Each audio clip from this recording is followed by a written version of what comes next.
With that being said, ladies and gentlemen, it is my distinctive pleasure to welcome to the stage a fantastic actress, comedian, voiceover artist, and just all-around swell gal. Please welcome to the stage a big Raleigh welcome to Miss Catherine Tate.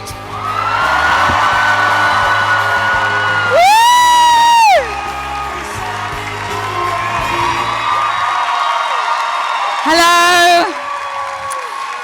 Hello, Raleigh. The correct way of saying it, Raleigh. Ridiculous. As if it's R-A-R-L-E-I-G-H. Well, this is what's going to happen, people. Thank you for coming, by the way. I'm going to come down and say hello. And I want to know, I'd like to know, first of all, let's do a little game of who's come the furthest. And it better not be me. So, hello. I'm going to be backlit and that's going to be see-through, ladies, so that ain't going to be good. Let's start the bidding somewhere. Where are you from? Oh, you've got a T-shirt with me on it. How terribly flattering.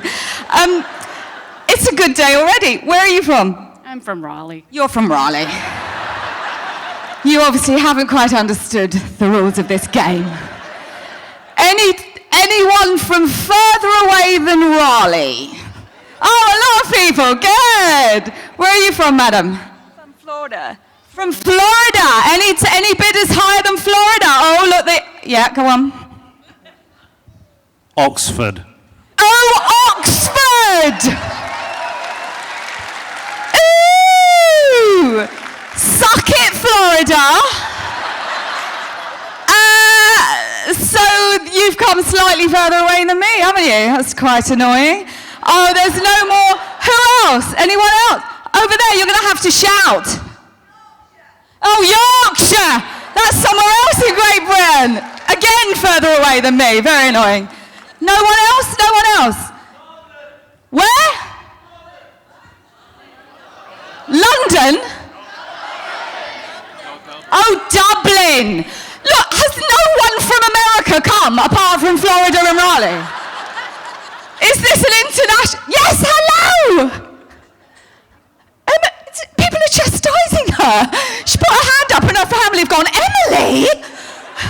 Are you Emily? Yes. Hello. Hi. Sorry. I'm not from very farther away, but I'm from Tobaccoville. You're not from very far away, but you're from Tobaccoville. It's okay. You've again not understood the rules of the game. But it's okay. Is Tobaccoville near here? Yeah. Okay. Shout it out. Taylorsville, no one's ever heard of it. Well, I think Dublin's one, haven't they? Give a round of applause to Dublin. So, now, I'm on London time and it's cocktail hour there. I'm joking, it's only water. Now, you know that I don't know a lot about sci-fi, don't you? Do you? Full disclosure, I don't know a lot about sci-fi. I'm delighted that I was in a show that means I can be here and meet lovely people, and I got to meet brilliant people like David Tennant and John Barrowman. Heard of them?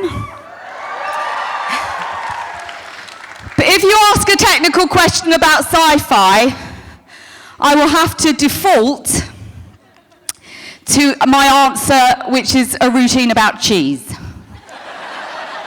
Okay? But I'm very excited for your questions. How's it going to work? People hold up their hand and ask questions? There's a microphone.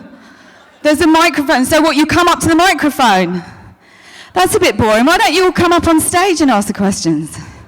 That's better. All right, hold on. Why is no one from this side coming? We're not allowed. Hello, wait, look, you're all welcome. Listen, all the answer is going to be cheese, so. You have a question? What? I mean, there is a line of people there. But you asked for who. What's your favorite kind of cheese? What's my favourite kind of cheese? I don't eat it.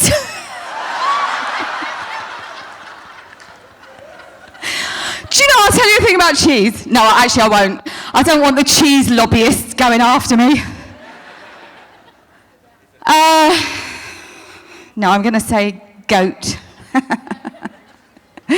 Oh God, look at this. It's like I've started a new cult. They're all on their knees. Oh, come up, sir, come up. And I'm going to try and guess who it... Yeah, come up, man. Get the full experience. Hello? Are you... Yes, exactly. Look, they've made a stage where we're going to go out. I'm going to body surf soon. It's going to be like a Vegas show. Come here, sir. Hello? Hello? Hi. Are you both asking a question?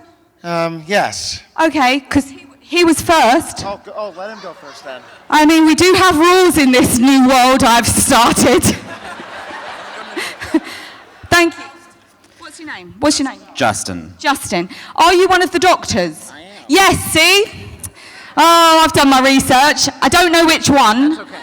But it's definitely not David Tennant. No. I can't pull off David. Come here, look. Centre stage, sir. Centre stage, Justin. And there you go. I'm having front and centre. now. Oh, no. What's your question? Okay, so in John Barrowman's Q&A yesterday, do you know what I'm going to ask? You better not ask me to show my bottom, which is what John normally does. No. Oh. So in Barrowman's Q&A yesterday, he said that if we asked you to sing, that you would. Okay, I'd rather show you my arse, quite frankly. This is the thing about John. No! Hashtag me too, Justin! I mean, have we got Justin on camera saying turn around? No, it's a joke, people. He did say, he told me this morning, he went, I said to him this morning, I said, why are people coming up to me at my table and going, we're going to ask you to sing at your panel? And I'm like, well, why would you do that? Why would you do that? It's a joke. I like to sing. I don't think people like to hear it, but that's the deal. But one day, people. I think this crowd would be honored to hear you sing. Oh, you genuinely wouldn't, honestly. But as it happens, I have just brought my pianist with me. Can you imagine if I did? I actually brought out a band. Oh, I didn't know you were going to ask me to sing. Justin, you and your fabulous arse can go downstairs. I have an actual question. Oh, he's got another question! Oh, come on, Justin. This is the... Okay, part two. Okay. So my actual question is, I absolutely love the Catherine Tate show and all of your characters. I actually discovered that after watching you on Doctor Who, but I think you're a comic genius. I love everything you do. I know that Nan is probably your most popular character right now, but if you had to pick any other character from the show and kind of spin that off into their own show, what character would that be? Thank you for giving me the microphone back, Justin. What character would I spin off into? The problem about sketch characters I think they're funny for a reason, and it's that you see them in short bursts. Whereas the Nan character, which is actually going into a film format, the Nan character, because she's sort of got the kind of legs, as they say, no pun intended, to sort of carry her own story. I guess my favourite character to play after that would be Lauren Cooper, because it's kind of like the similar thing with the old person and the young person. They have the privilege of age and youth to hide behind and say what they want about most things. So that's what I would do, and it would be. With Lauren, she'd be very much like Comic-Con. Justin, do you care? Look, Justin, is my face bothered? Do I look bothered? But do I look bothered, Justin? No, face. Comic-Con, I ain't bothered. Justin, thank you very much, darling. Do you know what you should do? People who are coming up, is this hand, can that come up? Yeah, take your own mic. Take it off. There we go. Thank you. And you should start speaking now. Because nobody likes the sound of their own footsteps coming on the stage. Start speaking. All right. Well, my name's Brian. Brian? Yes, Nice ma'am. to see you, darling. My question is Doctor Who question. Oh, God. Gouda. I mean, he kind of stole my question, so I had to come up with something quick. Okay. Which episode that you played in hit you emotionally? I think when I saw, well, there was Turn Left, which was... Yes. That was a really... I loved doing that. I thought that was a brilliant episode. And then, of course, the last two episodes, Journey's End and the other one. Journey's End, the two last ones. Stolen Earth, yes. When I found out how Donna's story was going to end, and I remember distinctly reading the line, and when I first got the script, and it says, Donna says to the Doctor, but I was going to travel with you forever. Donna and the Doctor, best friends forever. And I just remember it really hit me, because I thought, oh, this is where her story will end. And it was, I think that was the genius of Russell, though, to write a character that was so bolshy and so alive and had changed so much. And then he had the guts to bring her exactly back to where she came from. And it's devastating. I think as a piece of, as a literary trajectory through a work of art like Doctor Who is, I really thought that took such balls, because she just didn't know how much she changed. She didn't know, and I thought it was heartbreaking, but I just thought, I loved it. I loved, actually, coming back to Donna. And there was that really heartbreaking moment where she's back, he's brought her back to her family, and he's sitting in the front room, he's sitting in the lounge with her family, and he says, for one moment, she was the most important person in the entire universe. And she walks in, and they introduce her to him. And she goes, oh, all right, yeah, anyway, bye. And I just thought it was really, a brilliant piece of writing. I cried every time. Oh, you've seen it more than once? More than once. Come on. True Come on, dedication. people. This is how you convert people to become a Whovian, is you're like, hey, we're doing a marathon for like 3 days. No! I object! It's been a pleasure. Thank you, darling, very much. Pass it on to the next person. It's Emily from, not Taylorsville, Tobaccoville. I'm so terrified. Oh, I wondered where the noise was coming from. I'm terrified right now. Don't be terrified. Okay, so my question is, like, when you did Lauren Cooper, what was it like when David Tennant was your teacher? Oh, yeah. How was the experience like? Well, David's a brilliant comic actor, as I'm sure you know. And the thing about when I do the Lauren Cooper character, because we do it live in front of a studio audience, it's actually, funnily enough, it's quite difficult to get other actors to play the other part opposite me, whoever it's going to be in that episode, like the doctor or the teacher or whoever it is. Because it's a difficult thing to do. You have to keep, holding your nerve, interject, and because I improvise quite a bit within it, I have to say, look, I don't know what I'm going to say, but at this point, come in with your line. And that's quite scary for a lot of actors, but David is just so, down the line. He's absolutely brilliant at it. And there's one bit in it that you just see him flicker because he didn't know I was going to say it, and it's where I don't know if you know the sketch, he's my teacher and I'm a schoolgirl. And in it I say to him, because I give him a lot of grief because he's Scottish in it. And there's a show or there was when we were kids, called You Take the High Road, and it was a soap opera set in Scotland. And at one point in it, I say to him, you take the high road and I take the low road. And he didn't know I was going to say that. And you can just watch it and you can just see this flicker in his eye, but he just doesn't break it. And he's absolutely brilliant. So it was my delight to do it with David, because comedy with David is such a joy because he's such a brilliant actor. My favorite line was... Put the thing up. My favorite line was, fancy Billy Piper, sir. Oh, yeah. Do you fancy Billy Piper, That was sir? my favorite line. Thank you, Emily. Hello, sir. Hello. Hello. How are you? Oh, what's this? I've only noticed like I'm that. being ignored. What is that? Oh, is it a sci-fi thing? Is it Superman? No. Oh, Supercon man, okay!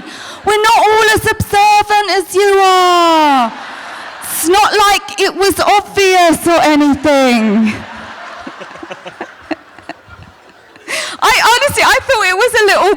I honestly thought it was a trash bin that wasn't open yet. Sorry, Supercon man. How are you, sir? I'm doing good. How are you? I'm very well. What's your name? My name is Nick. Nick? Yes. Nice to see you. What's your question? What was your favorite part about being Donna Noble, and if given the chance, would you do it again? I don't know what my favourite part about being Donna Noble was. I guess it was probably to distill it, it was working with David and getting to know David and having the experience of really working with such a brilliant actor. Would I do it again? I mean, it's kind of a difficult question, because would I do it again? Probably not, actually, because I don't think there's a way she'd come back, and I think it's nice to leave something when you're in people's good graces. I just don't think it's, forward thinking for her to come back. Or at least not as Donna Noble, but as a character that has a similar mentality or same energy and spunk. Energy and spunk, which is a word I'm not quite sure we can use anymore. Hashtag time's up, Nick. Come on, mate. Oh, come on. Have you met Come on, Justin? you're only 30. You ain't that old. Yeah, I mean, loads of characters have got energy and spunk. Nick's word, not mine. Do you not say that word? Because at home, spunk might mean something completely different. Okay. We're moving on. Yes! That would not be a question at home. Oxford, am I right?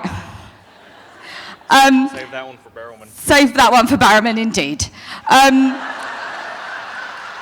Thank you for your question. I would play a character with energy and spunk. I like to think I bring energy and spunk. I'm going to say it if you're going to let me, to all my characters. Thank you. Hello, sir. Hello, my name's Jonathan. Hello, John.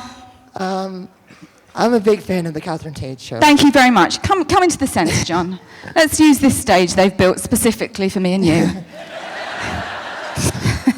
Come here, under the light, find your light.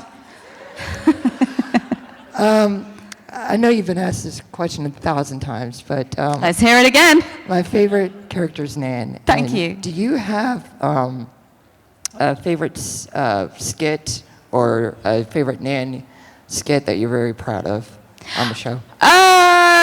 To be honest, I'm egotistical enough to love them all. And it's such fun, to be honest, it's such fun when you put the prosthetic on and you swear, because swearing for a living is a joy, let me tell you. Let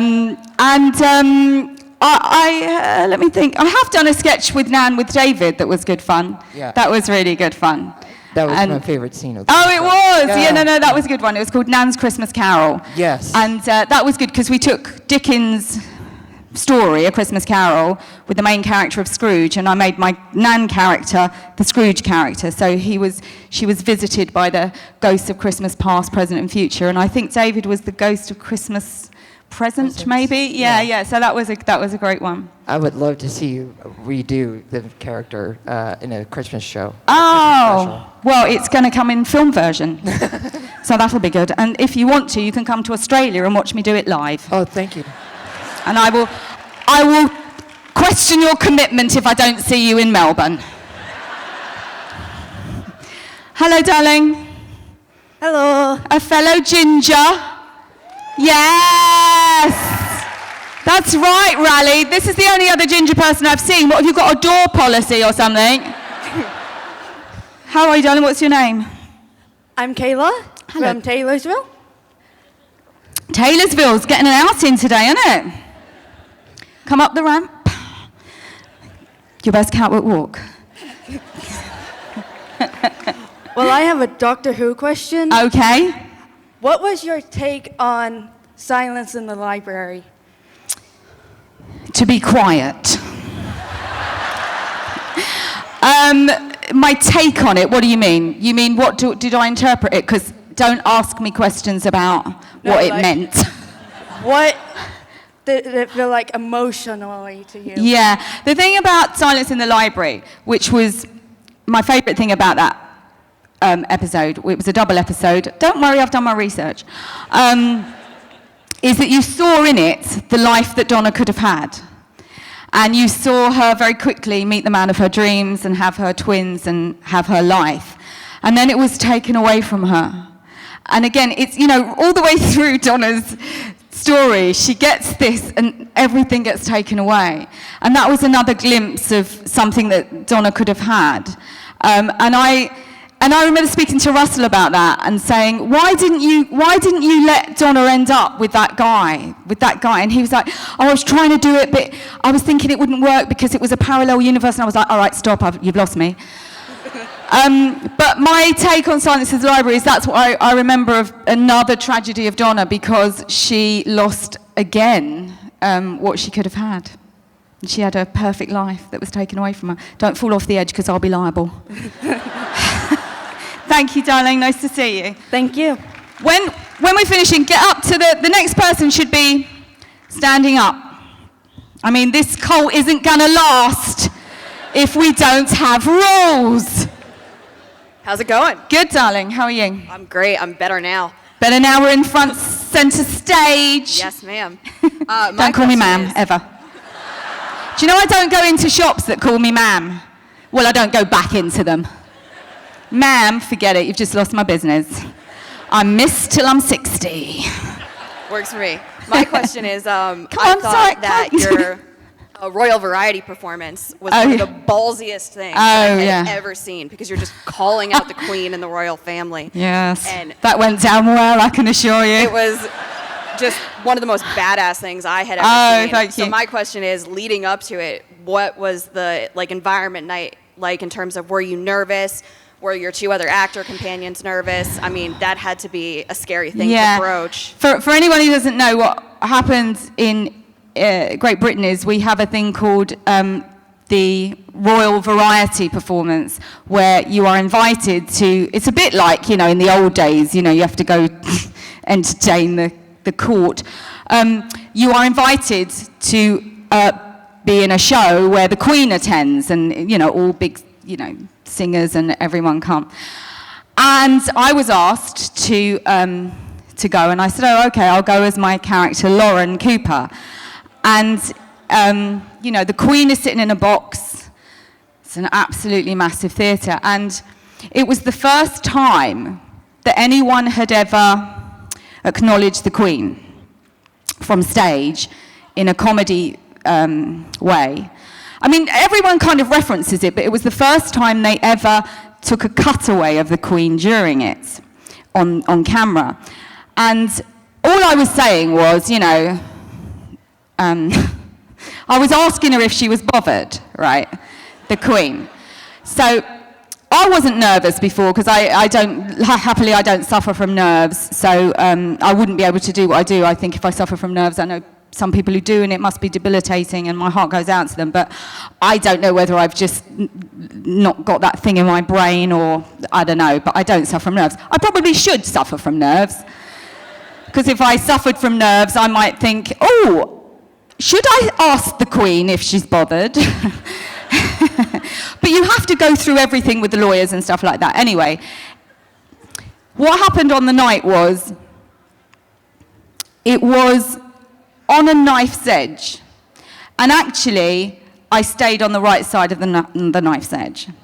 But if I'd have tipped it a tiny bit further, I would probably have been in jail. Because even after the show, I mean, it's stupid, tabloid headlines. I was on the front page of all the tabloid newspapers, and,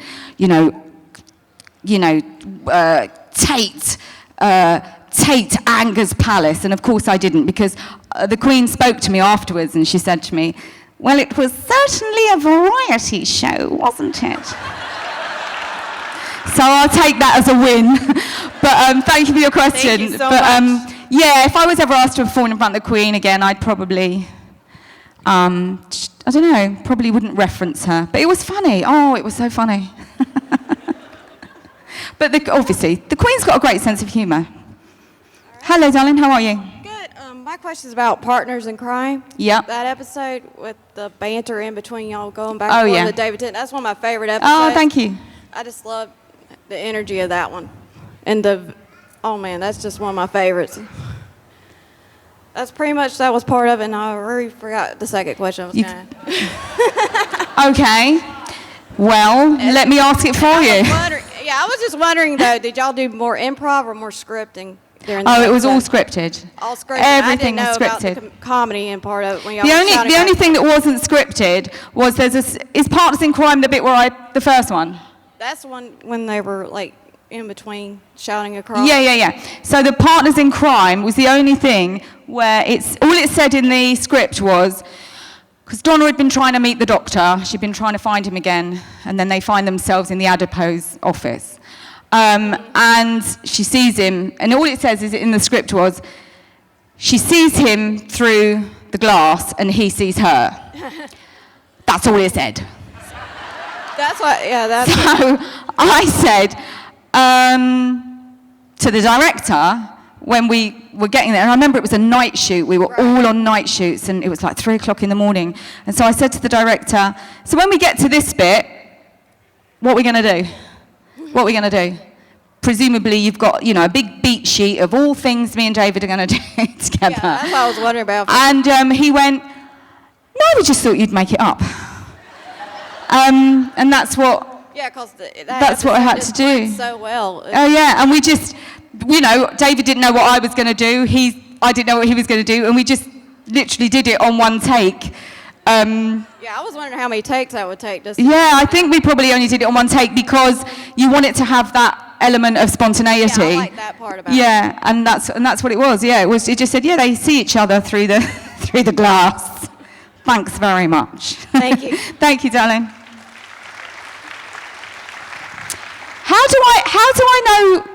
How do I know when it ends? Is it when people start walking away and going, there's another panel I'd rather be at? Is there like a thing? There's an app? What do you mean an app? What, have I got to download it to see what time I've got to get off? Oh no, you'll tell me.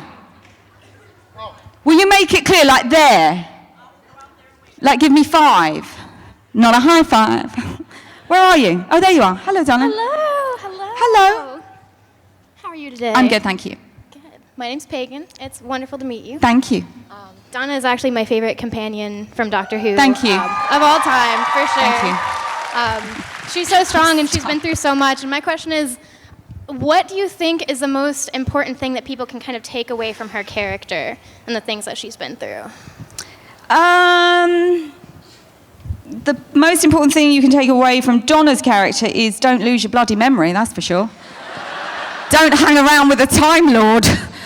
I guess, well, the sad thing is you can take it away, but Donna can't, and that is to know that, obviously everyone has their rightful place and can do whatever they like and be the best person they could ever be. But she didn't know that. But I guess with Donna, she always felt she wasn't good enough. And, that's the thing, that obviously we're all good enough. And, hashtag love each other. But yeah, I guess, with that is the takeaway with Donna, that she's got this big front, but she was capable of so much, as of course we all are, and we need to break down our own barriers, I think, first. Thank you for being that. Thank you, darling. Thank you very much. Nice to see you. Nice to see you too. Here we go. It's the man with the app. Second time on stage. Enter stage left. Oh, there we go. We've got a thespian. Heavens to Murgatroyd. Ah, never mind. That just means actor. Hello. Hello, love. How are you? Quite well, thank you for asking. Okay. My name is Hank. Hello, Hank. Thank you. But my question is actually not a Doctor Who question, even though I first saw you on Doctor Who. You did great on that show. Thank you. And Hashtag affirmation. But my question is about the theater. Right. And given that there's a lot of expiring actors around here, and I've done some theater before in the past. You'd even as a never kid, know. what would be some good words of advice for people who want to get into acting or theater in general? Okay. Well, I would say maybe just call it theatre for a start. This is the thing. Oh, we're doing back to back now. Look, here we are. It's like an ABBA video. I made history. You did. Have I got any words of advice? It's very hard when people say, have you got any words of advice? Because there's no magic bullet. There's no word of advice. There's nothing I can really tell anyone to be a better actor or to be, to get your break. However, what I can tell you is a practical thing. And it sounds a glib thing, but it's genuinely not. This is the thing I would say. Respect people's time as an actor. Don't be late. Because it's so true, because it's in life, I also think that is true. Respect people's time, because it kind of starts with that. Because if you're an actor, are you getting emotional or patriotic? I can't tell. No, I'm saying I'm removing my hat to show respect. Okay, it's sinking in. It's a simple thing, but somebody should have told me that when I was a young actor, because it's like, oh, you'll get this audition at 10:30, and you'll be like, oh yeah, I got there at 10. Yeah, it's like 10:35. It's important to keep time as an actor because everyone's time matters, and it's just take that away with you and be on time all the time. I will. Will you? I will. Yeah, and also, obviously there's things like, believe in yourself. But if you didn't believe in yourself, you wouldn't want to be an actor. So there's no point in me telling you to believe in yourself. But I can tell you, be on time. Learn your lines. Do your work. Oh, I didn't mean to do that. Sorry. I do that all the time. I've done that before. Oh, I've dropped the spunk word and done that as well. Unless it's part of the character. But good luck, my friend. Thank you very much, Catherine. All right, darling. And to you, sweetheart. Bye. All right. All righty. Dave. I do believe it is the Doctor himself coming on stage. Hello. Hello, herself. How are you? Hey. Good, thank you, darling. Donna. I haven't Thank seen you you. forever. It's been a while. Actually, Are you the Doctor or are you someone else that I've not heard of? I know, yeah. No, I'm the Doctor. You are the Doctor, yes, good. I'm an aspiring actress and voice actress, and I was excited to hear that you did voiceover. I'm actually starting in a college for theater, and I was wondering if it's best to start with Shakespeare for how that is so intelligent and it's different kind of memorization, and you have to kind of study it. Is it better to start with Shakespeare or just stage acting in general? The question is, should you start with Shakespeare as an aspiring actor or just stage work in general? To be honest, I don't think there's any, I don't think there's any rule you can follow. I don't personally think it's important to study Shakespeare. And I don't mean that in a glib way. I think it's a wonderful thing to study Shakespeare, but there's many, many, many, many more actors out there who have never done Shakespeare than have done Shakespeare.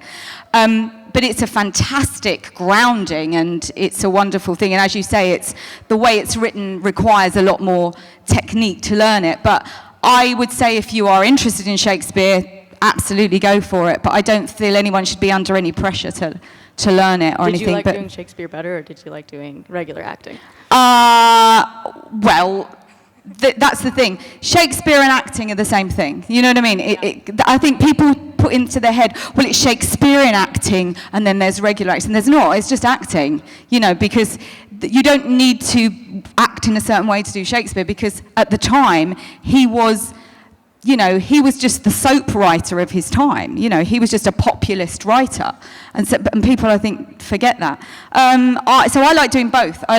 And I think it's nice to demystify Shakespeare and not put it too much on a pedestal to make it, because I think that alienates people a lot. But you must enjoy whatever you do and try and... It's quite dense, Shakespeare, that's the thing. But it's a lot of fun if you get a good director to walk you through it. But good luck, darling. All right, sweetheart.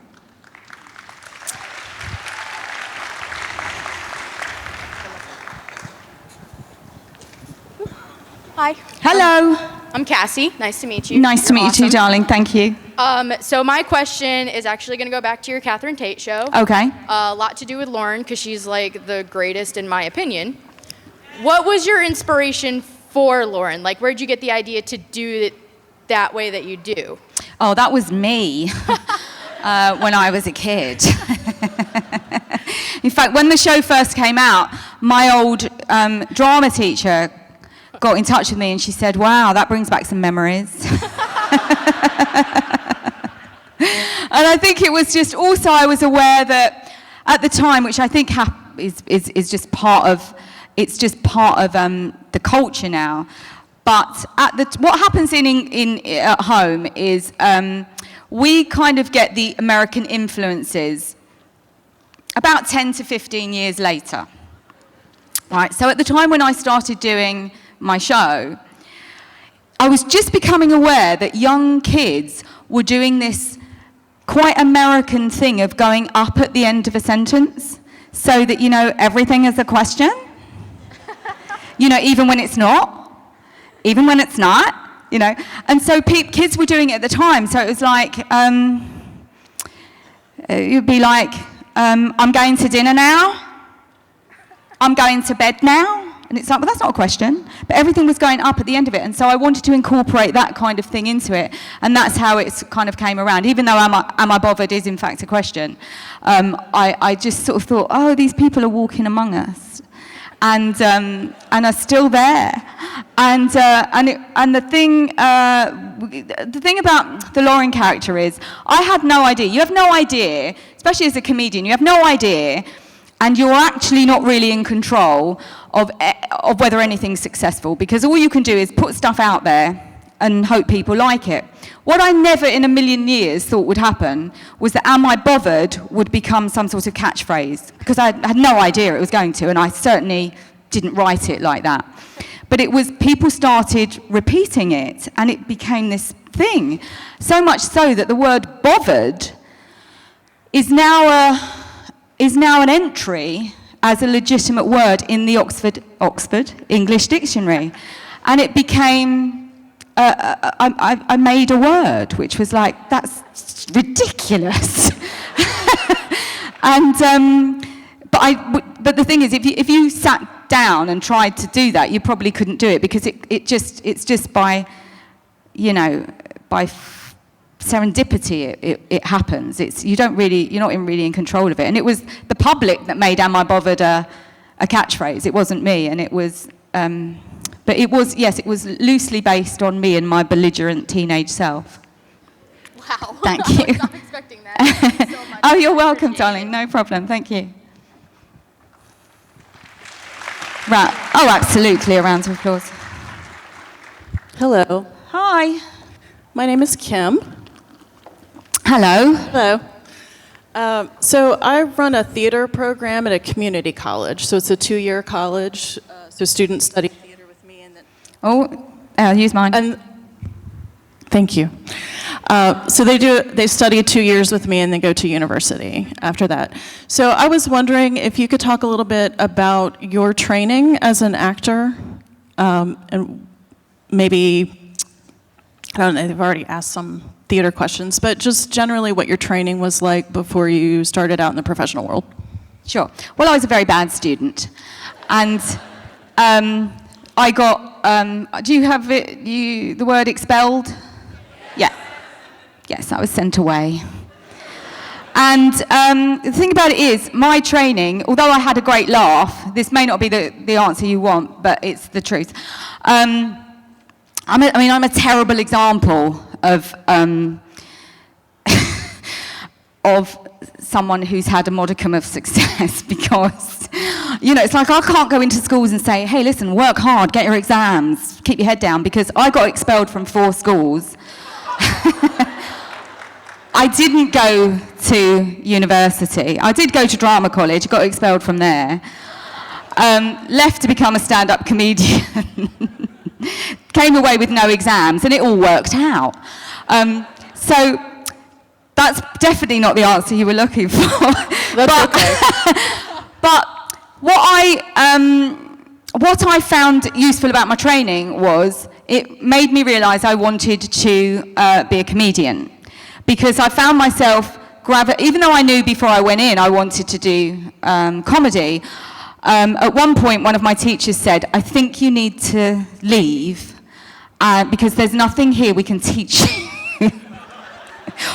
But I think actually what she meant was there's nothing here you are willing to be taught. Because I didn't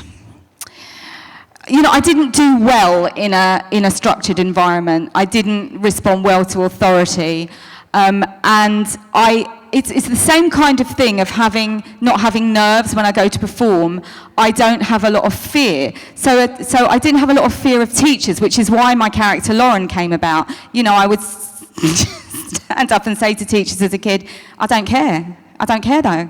You're going to tell my parents? I don't care. And I know you realise, and this is not a lesson to take away with, but you realise, but what you realise is, if they have no power over you, and I realise, I look back now, and I think, my God, it must be the most exasperating thing for a kid to not be scared of you.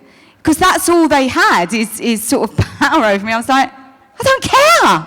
I don't care. I didn't say bothered as a kid. I wasn't that quick, but my training was a little bit haphazard.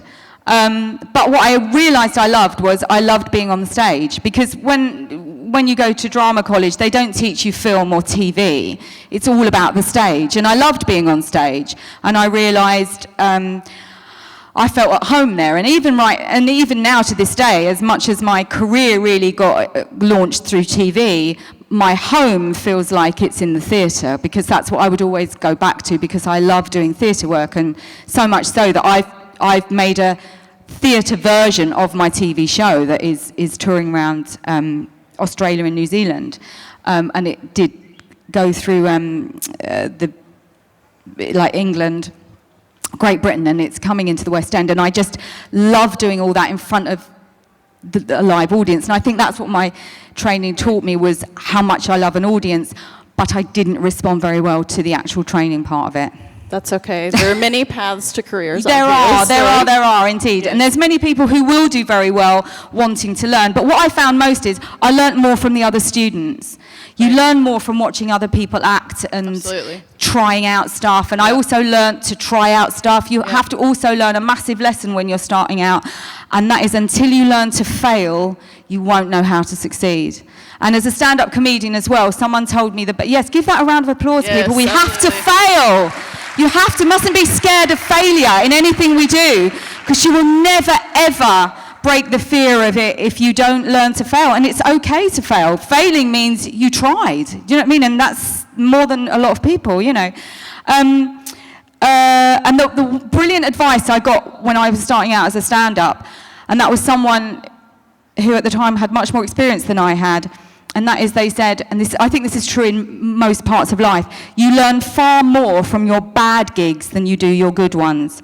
And I think that's really true. You learn so much more from your bad experiences than you do your good ones, because, as a stand-up comedian, if you go out on stage and you have a great show and everyone's laughing at everything, you come off and you go, right, great, that's good, what's next? And you don't think about it. If you come out and you've got a hard gig and no one's laughing and you're getting heckled and your stuff's just not working, you have to, either on the spot or when you go off stage, reevaluate and dissect it and make yourself better. And I think that's the thing, learn from your mistakes. And that's probably what I learned from college. Thank you. Great. Thank you so much. Okay, darling. Mistakes are good, people. Supercon man's going, come on, love, answer a sci-fi question. You're going to get a lot of technique questions today, apparently. A what? A technique question? Yes. No, okay. You're getting a lot of theater stuff.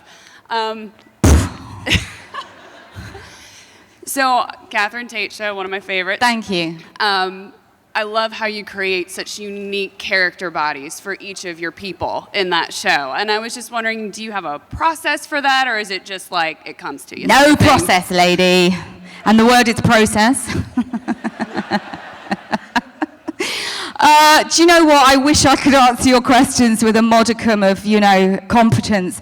But I'm such a haphazard person. I really am. It's like, honestly, I'll get the idea for a character by looking at someone's hair and thinking, oh, I could do something with that.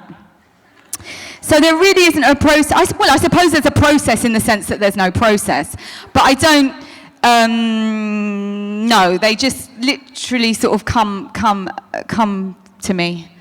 Come to me, which is the name of my new Christmas single.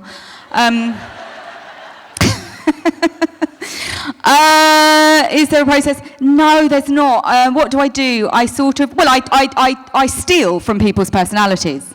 That's what I do, I steal. I steal from people's personalities, and the trick for them not to recognize themselves is to change their hair. That's all you have to do, is change people's hairstyle, because we don't recognize ourselves characteristically, we only recognize ourselves physically. And I can absolutely say that's absolutely true, because one of my characters is based on one of my cousins, but I have changed her hairstyle so she simply has no idea it's her. Even though the voice is absolutely the same as hers. In my show, I have a character, well, I don't even think she's got yes, I do, she's got a name. They're a couple called Paul and Sam, and they're this married couple who love each other so much that whatever she says, she's quite banal and dull. And whatever she says, she'll say, "You won't believe what's happened today," right? And he goes, "What's happened?" And she says these banal things, right? Based on my cousin. She knows now. No, she doesn't. This is the thing, she doesn't. I've got many cousins. They all think it's the other one. The character in the show has long, dark hair. My cousin, who this is based on, has short blonde hair, right? She says to me when the show just comes out, she goes, "You won't believe what's on your show. That character is so funny." I'm like, "It's you!" So people genuinely don't recognize themselves. And similarly enough, I did this other character, right, on my mum. And it's a character who screams at everything. She's just called Screaming Woman, right? Because my mum, when I was growing up, are you waving at me saying 5 minutes? 2? Forget it. Get everyone up on stage quickly. I'll try and answer your questions in 2 minutes. Quick. So anyway, that was your question. The other one was my mum screams a lot, and then she said, "That's not me. My hair's not like that." I'm like, "Oh, Jesus." Quick, on stage. Hello, darling, quick. Everyone on stage, quick, across the stage, across the stage. Hello, sweetheart, how are you? Good. What's your question, darling? What is your opinion about Captain Jack? What is my opinion about Captain Jack? You're too young for me to tell you, darling. But thank you for your question. What's your question? How did it feel when they called you back? Did you always know from the runaway? Didn't know. It was a surprise. If you could describe yourself as the flavor of ice cream, what would it be? Mint choc chip. How does it feel to be a part of like such a large community like of Doctor Who? How what? How does it feel to be a part of such like a large community of like Doctor Who? Very scary. What was your first impression of Colin Morgan? I don't do impressions. What was your experience on The Office like? It was awesome. I love Craig Robinson. Between The Office, Nellie Bertram, and Donna Noble, who do you feel like has your personality more? Don't know about personality, but I love Nellie's hair more. What was your favorite Doctor Who alien? The scary one. What? You're really busy. What do you do to relax? I answer questions from strangers. If you could sum up your Doctor Who experience in 3 words, what would it be? Really, really good. I'd rather have a hug than a question. Can I have a hug? Oh, Jesus. Is there a character from the Catherine Tate show that you wish was recognized more often? That's like your favorite, but... No, I like my privacy. Can I have a signature? Can you have a signature after? Were there ever any celebrities you worked with that you like ended up fancying? I'm not telling you that. Darling, I'm going to sign your thing. I'm going to sign your thing. This one. I'm going to sign it. Tell him. I'm going to sign it. What's your cheese routine? What's my cheese routine? We haven't got time. It's really funny. Is Bernard Crimmins actually like a grandpa to you? Oh, he's so lovely. Is my grandpa on Doctor Who like a grandpa? Quick, come on here. Which of your characters has taught you the most about yourself? Oh, I don't know. What's your favorite episode of The Office? It was the one where I arrived. I'm really just her emotional support. Say that again? I'm her emotional support. Oh, okay, darling. What was your favorite episode that you did in Doctor Who, and how many times did you watch it? Oh, I've never watched it. I never watch anything I'm in, but they're all my favorite. I have a confession. I was the person who asked John Barrowman's question that he commented about your singing for. Okay, I'm going to hit you later. I don't really have a question. It's my birthday, and I just wanted to... Happy birthday! Can you tell us anything about what you remember about Mrs. Radcliffe's revolution? Oh, it was in Germany, and I got bitten by mosquitoes, and I'm allergic. I flew in from Kansas to ask you about Shakespeare.